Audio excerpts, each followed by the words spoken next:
সত্য কথা বলে তো যাই হবে না। তাই রাধারানী কি করলেন, একটা কৌশল অবলম্বন করলেন। কি কৌশল?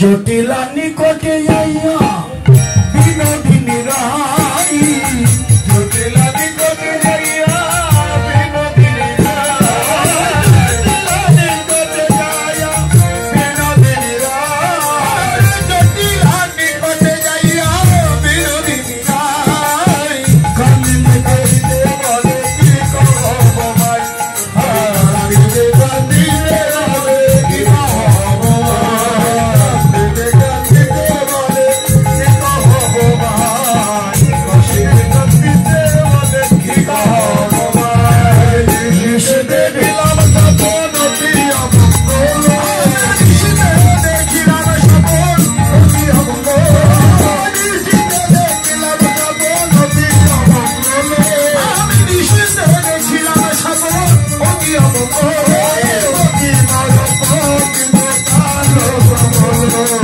অতি মরম কিন্তু কালো কমল, অতি মরম কিন্তু কালো কমল। শেষ নিশীতে স্বপ্ন দেখলাম, আমার মৃত্যু মুখে স্বপ্ন দেখলাম, আমার মৃত্যু মুখে শেষ নিশীতে স্বপ্ন দেখলাম, আমার মৃত্যু মুখে শেষ নিশীতে স্বপ্ন দেখলাম।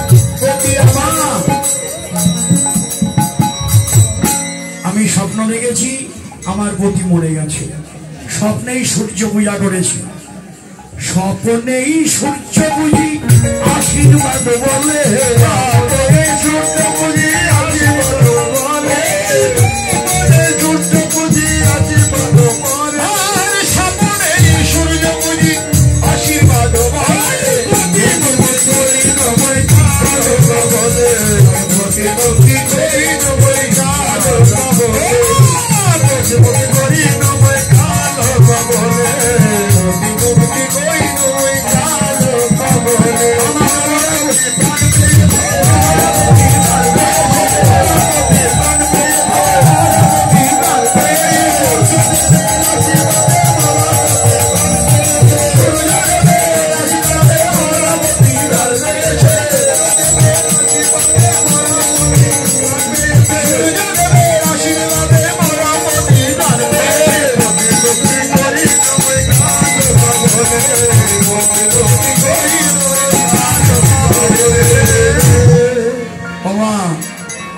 আমি স্বপ্ন দেখেছি আমার পতি মরে গেছে, স্বপ্নেই সূর্য পূজা করেছি, সূর্যদেবের আশীর্বাদে আমার পতি প্রাণ ফিরে পেয়েছে। এবার তুমিই বলো মা, অনুমতি হয় যদি সূর্য পূজায় যাই?